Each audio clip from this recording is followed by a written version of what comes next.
ยหนักมากฝนก็ไม่ยอมหยุดหนักมากครับ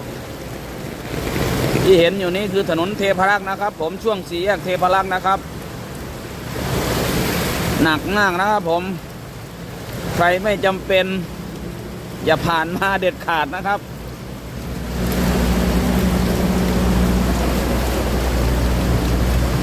ตอนนี้เป็นทะเลไปหมดแล้วครับเป็นทะเลไปหมดแล้วครับ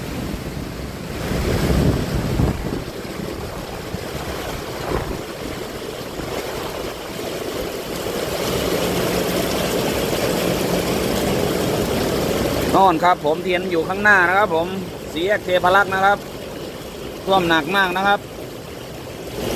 ใครไม่จำเป็นห้ามผ่านนะครับตอนนี้เวลา3 ทุ่มนะครับ